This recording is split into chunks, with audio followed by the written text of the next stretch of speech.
arkan daripada sunnah sholat Idul Adha. Mudah-mudahan semua amalan ibadah kita diterima oleh Allah Subhanahu wa taala. Amin ya rabbal alamin. Salat bersalam marilah kita sampaikan kepada junjungan alam yaitu baginda Nabi besar Muhammad sallallahu alaihi wasallam, para keluarganya, para sahabatnya, dan kita selaku umatnya yang terus istiqamah memperjuangkan amalan-amalan sunnahnya. Mudah-mudahan kelak kita mendapatkan syafaatul uzma fi yaumil akhir. Amin ya rabbal alamin.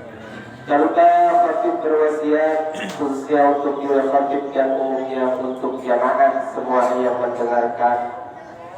Marilah kita beriman dan bertakwa kepada Allah Subhanahu wa taala dengan sebenar-benarnya takwa, yaitu takwa dalam arti imtisalul awamirillah wa jitinabun nawahi, menjalankan apa yang Allah perintahkan dan menjauhkan apa yang Allah larang.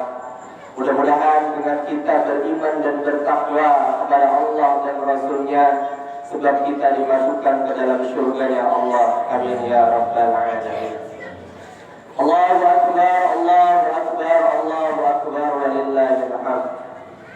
Saat ini kita berada di hari raya yang sangat mulia, di bulan yang sangat agung, hari yang paling mulia dan paling agung di hadapan Allah Subhanahu wa taala, yaitu hari raya Kurban. Satu hari yang didahului oleh amalan yang sangat agung, yaitu ibadah haji, yang diiringi oleh hari-hari tasyrik, hari makan dan minum, hari berzikir kepada Allah Subhanahu wa taala, hari hamba-hamba yang beriman bergembira. Dalam bersabda baginda Nabi sallallahu alaihi wasallam, "A'zamul ayyami 'indallahi yaumun nahri, tsumma yaumul qarri." Rawahu Ahmad wa Abu Dawud. Hari yang paling agung di hadapan Allah adalah hari raya Kurban dan hari Qar.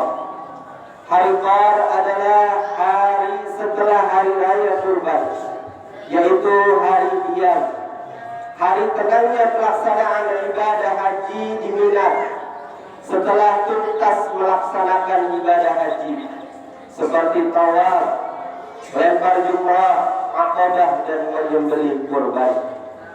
Dan juga disabdakan oleh baginda Nabi sallallahu alaihi wasallam, "Yaumul Arafah wa yaumun nahri wa ayyamut tasyrik 'iduna ahli Islam wa hiya ayyamu akli wa syurbin." Hari Arafah, hari raya Kurban, dan hari tasyrik adalah hari kegembiraannya umat Islam, hari makan dan minum. Hadis riwayat Ahmad. Diriwayatkan juga di dalam keterangan hadis yang lain, Yaumul Fitri wa Yaumul Nahri wa ayyamut tasyrik 'iduna ahli Islam. Hari raya Idul Fitri, hari raya Idul Adha atau hari raya Kurban, hari-hari tasyrik adalah hari raya kami umat Islam. Maka dari itu kita memperingati hari raya kita dengan kita memperbanyak amal saleh di hadapan Allah Subhanahu wa taala. Allahu akbar, Allahu akbar, Allahu akbar, walillahil hamd. Saat hari raya Kurban tiba, kita semua berada di hari memperingati dan menghidupkan sunnah Nabi Ibrahim alaihissalam yang tergambar dalam sebagian amalan haji, dan lebih khusus lagi adalah dalam penyembelihan kurban di hari raya yang agung ini. Keluarga Sayyidina Ibrahim alaihissalam mempunyai kisah agung di dalam dunia pengorbanan, perjuangan, dan pengabdian. Disebutkan di dalam Al-Quran surah As-Saffat ayat 99, "A'udzubillahi minasyaitonir rajim. Wa qala inni dzahibun ila rabbi sayahdin." Berkata Nabi Ibrahim alaihissalam, "Aku akan pergi hijrah menuju kepada Allah dan Allah akan memberikan petunjuk kepadaku." Jalan perjuangan dimulai dari harapan serta kerinduan untuk mendapatkan hidayah dari Allah Subhanahu wa taala. Sebagai seorang kepala keluarga sekaligus seorang juru damai serta penyeru kepada kebaikan, sangatlah wajar jika di dalam hatinya dipenuhi harapan-harapan yang mulia, yaitu harapan untuk mendapatkan orang-orang soleh yang bisa menyertai di dalam menjalankan tugas untuk mewujudkan perdamaian di bumi terus-menerus tanpa henti. Harapan-harapan ini beliau tambahkan di dalam panjatan-panjatan doa kepada Allah Subhanahu wa taala. Itu dilanjutkan masih sama dengan surah As-Saffat ayat 100. Rabbi habli minas shalihin. Ya Allah, karuniakan kepadaku orang-orang saleh. Hendaklah seperti itulah keadaan para perindu-perindu kemuliaan dan keridhaan Allah Subhanahu wa taala. Jangan sampai kita lupa untuk mengharap serta mengadu dan memohon kepada Allah Subhanahu wa taala agar Allah mengirimkan untuk kita hamba-hamba yang tulus, hamba-hamba yang penuh damai, yang bisa menjadi juru damai yang akan membantu kita untuk sampai kepada Allah Subhanahu wa taala. Allahu akbar, Allahu akbar, Allahu akbar walillahil hamd. Atas dasar seperti inilah hendaklah sebuah rumah tangga dibangun dan sebuah perkumpulan dihadirkan, bukan pernikahan sekedar pernikahan, akan tetapi harus ada cita-cita agung di balik semua kehidupan rumah tangga, yaitu agung di hadapan Allah Subhanahu wa taala di dunia dan juga di akhirat tentunya. Dan begitu juga perkumpulan hendaklah dipenuhi dengan cita-cita yang mulia untuk mewujudkan kebaikan di alam semesta ini. Allahu akbar, Allahu akbar walillahil hamd. Nabi Ibrahim alaihissalam dengan panjatan doanya dan dengan ketulusan permohonannya Allah kabul. Dilanjutkan surat As-Saffat ayat 101. Fabasyarnahu bi ghulamin halim. Allah menjawab harapan Sayyidina Ibrahim alaihissalam. Disebutkan di dalam Al-Quran, kami beri kabar gembira kepada Nabi Ibrahim dengan seorang putra yang halim, yaitu yang penuh kesabaran dan kebijakan. Doa Nabi Ibrahim tidak hanya sampai di sini, akan tetapi pengabulan doa itu terus berlanjut hingga lahirlah para juru-juru damai dan para nabi, hingga sampai nabi terakhir, yaitu Nabi besar Muhammad sallallahu alaihi wasallam. Allahu akbar, Allahu akbar, Allahu akbar walillahil hamd. Yang harus kita yakini bahwa setiap permohonan yang tulus pasti akan dikabulkan oleh Allah Subhanahu wa taala sesuai janji Allah. Hanya waktu saja yang berbeda cara perkabulannya. Ada yang dikabulkan seketika ketika dia hendak berdoa. Ada juga yang dikabulkan dalam tempo yang lama. Dan juga ada yang dikabulkan dalam bentuk yang berbeda. Bahkan ada yang dikabulkan setelah menghadap kepada Allah Subhanahu wa taala di akhirat nanti.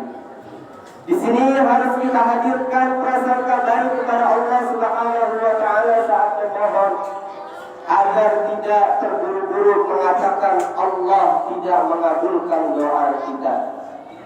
Nabi Ibrahim alaihissalam dengan permohonannya baru Allah kabulkan di saat beliau sudah di usia senja. Artinya dalam penantian yang sangat lama untuk mendapatkan seorang putra, dan akhirnya lahirlah putra tersebut, yaitu Nabi Ismail alaihi salam. Seorang ayah yang merindukan putra dalam tempo yang lama, hingga akhirnya Allah karuniakan kepadanya seorang anak yang dengan segala kesempurnaannya. Kira-kira seberapa cinta dan kasih sayang Nabi Ibrahim kepada putranya?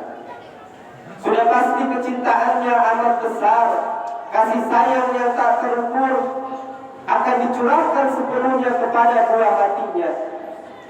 Waktu terus berjalan, karunia adalah tetap karunia, dan nikmat adalah tetap nikmat. Cinta dan kasih sayang semakin besar timbul pada Nabi Ibrahim alaihissalam.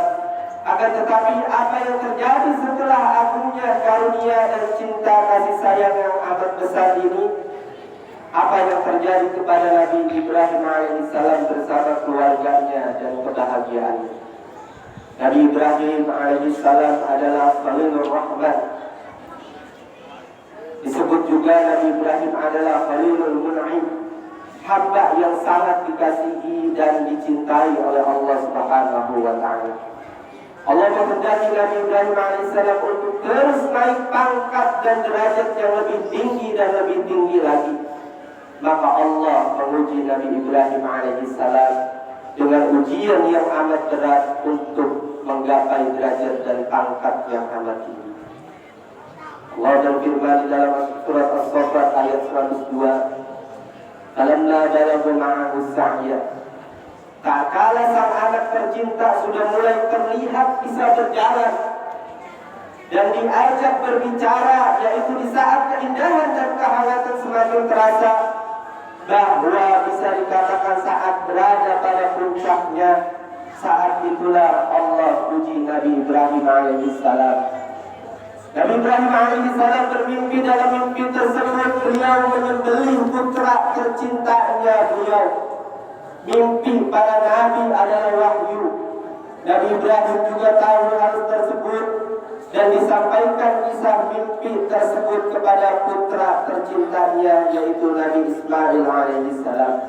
Di dalam lanjutan surah As-Saffat ayat 102, "Ya bunayya inni ara fil manami anni adbahuka fanzur madza tara."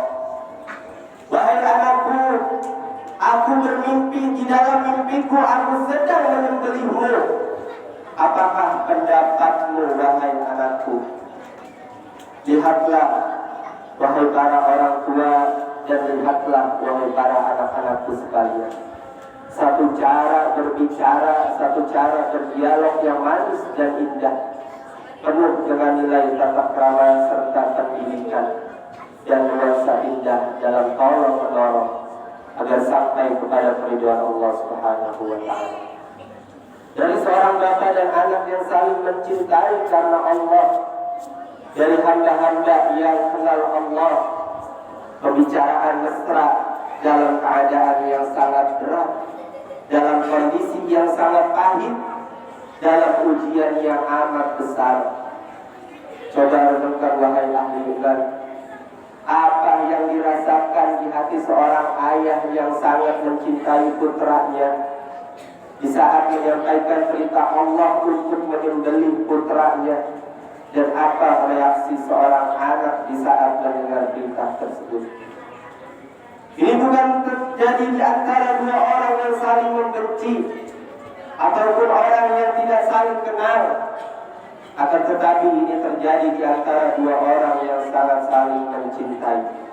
Seorang anak yang saleh, Sayyidina Ismail alaihissalam, memberikan jawaban yang tidak kalah tulus dari ungkapan ayahandanya. Dilanjutkan masih di dalam surah As-Saffat ayat 102. Qala ya abati fa'al ma tu'maru satajiduni insya'allahu minas sabirin. Wahai ayah, laksanakan apa yang telah Allah perintahkan kepadamu. Engkau akan menemuiku insyaallah sebagai anak yang tabah dan sabar. Jawaban seorang anak mengerti makna kepatuhan dan merasakan manisnya kepasrahan kepada Allah Subhanahu wa taala. Nabi Ismail pasrah kepada Allah, berlakukan kepadanya karena ini adalah ujian dari Allah, dan tidak ada yang bisa lurus ataupun lolos kecuali atas izin dan pertolongan Allah. Dengarkan wahai balik ahli iman, renungkan sebuah cara dialog yang manis antara seorang bapak dan anak dalam suasana yang sangat pahit sekalipun. Kita sebagai orang tua ataupun kita sebagai anak, ataupun kita sebagai hamba yang mengaku beriman, kadang mendapatkan ujian yang ringan dari Allah Subhanahu wa Ta'ala saja sering menjadi diskusi atau pembicaraan kita dengan anak kita tidak berjalan lancar, atau bahkan sebuah keluarga menjadi ajang pelampiasan emosi dan marah dari permasalahan-permasalahan yang Allah timpakan kepada kita, tapi tidak dengan keluarga daripada Nabi Ibrahim alaihissalam. Allahu Akbar, Allahu Akbar, Allahu Akbar, walillahil hamd. Akhirnya Nabi Ibrahim alaihissalam mulai menjalankan perintah Allah tersebut. Dibawalah Nabi Ismail alaihissalam menjauh dari rumahnya agar tidak terdengar kisah penyembelihannya ini kepada ibundanya Nabi Ismail alaihissalam. Setelah sampai tempat yang dirasa aman, jauh dari jangkauan ibunda Nabi Ismail alaihissalam, Nabi Ibrahim alaihissalam membaringkan putra tercintanya untuk disembelih. Dan putra tercinta Nabi Ismail alaihissalam berkata, "Wahai ayah, jauhkan bajumu dariku agar tidak terkena darahku, karena aku tidak ingin melihat ibunda melihat darah tersebut. Dan wahai ayah, percepatlah dalam menyembelih agar semakin ringan kematianku. Dan wahai ayah, setelah kembali, janganlah engkau lupa haturkan salam ta'zimku kepada hamba ibundaku." Allahu Akbar, Allahu Akbar, Allahu Akbar, walillahil hamd. Seketika itu juga Nabi Ibrahim alaihissalam memeluk putra tercintanya dan berkata kepada Nabi Ismail alaihissalam, "Sungguh engkau adalah sebaik-baik anak, karena engkau telah membantu ayahmu untuk menjalankan perintah Allah." Kebanggaan seorang ayah hendaklah di saat menentukan atau menemukan putranya bisa menjalankan perintah Allah, bukan seperti yang terjadi di akhir zaman sekarang. Banyak orang tua yang jauh dari rahmatnya Allah Subhanahu wa Ta'ala. Mereka lebih bangga kepada putranya di saat mereka sukses dalam urusan dunia, akan tetapi tidak melaksanakan perintah Allah Subhanahu wa Ta'ala. Na'udzubillah, subhanallah. Bahkan banyak hamba yang mengaku orang beriman tidak bersedih di saat putra putrinya tidak menjalankan apa yang Allah perintahkan. Na'udzubillah, subhanallah. Menggapai kesuksesan dunia bukan sesuatu yang dilarang, akan tetapi kesuksesan di akhirat adalah kesuksesan yang sesungguhnya. Allahu Akbar, Allahu Akbar, Allahu Akbar, walillahil hamd. Nabi Ibrahim berada dalam puncak kebahagiaan dan dalam puncak kesedihan dan sekaligus puncak kepasrahan seorang hamba kepada Tuhannya. Allah Maha Kasih. Nabi Ibrahim adalah Khalilur Rahman, hamba yang sangat dikasihi Allah. Buah dari kepasrahan, Allah mengutus malaikat Jibril untuk menggantikan Nabi Ismail alaihissalam dengan seekor domba. Dalam surat As-Saffat lanjutan ayat 104 dan 5, "Wa nadainahu an ya Ibrahim qad saddaqta ar-ru'ya inna kadzalika najzil muhsinin." Allah menyeru Nabi Ibrahim alaihissalam, "Sungguh engkau telah meyakini mimpimu dan engkau telah melaksanakan perintahku. Sungguh kami akan balas orang-orang berbuat baik." Nabi Ibrahim berusaha untuk menggoreskan pisau di leher sang putra, berusaha untuk memenggal Nabi Ismail alaihissalam, akan tetapi usaha itu tidak membuahkan hasil, karena yang memotong dan yang memenggal sesungguhnya adalah Allah Subhanahu wa Ta'ala. Allah tidak mengizinkan pisau untuk memotong leher Nabi Ismail alaihissalam. Dan di saat itulah malaikat Jibril datang membawa seekor domba untuk menggantikan Nabi Ismail alaihissalam dengan domba tersebut. Lanjutkan surat As-Saffat ayat 107. "Wa fadainahu bidzikrin 'azim." Kami telah tebus Nabi Ismail alaihissalam dengan sembelihan yang agung. Inilah sunnah Nabi Ibrahim yang kita laksanakan sampai saat ini. Akan tetapi di balik kisah agung ini seharusnya kita tidak hanya sekedar meniru dan menyebut kisah kurban Nabi Ismail dan Nabi Ibrahim alaihissalam. Akan tetapi kita harus lebih dalam memahami makna sebuah pengorbanan. Pengorbanan bapak dan anak seharusnya dihadirkan dalam menjalin tolong-menolong dalam setiap kebaikan. Seorang ayah berkorban dengan apa yang dimiliki untuk menolong putranya agar lebih baik di hadapan Allah Subhanahu wa Ta'ala. Dan seorang anak pun juga demikian, berusaha semaksimal mungkin untuk bisa menolong ayah dan ibunya di dalam melaksanakan perintah Allah Subhanahu wa Ta'ala.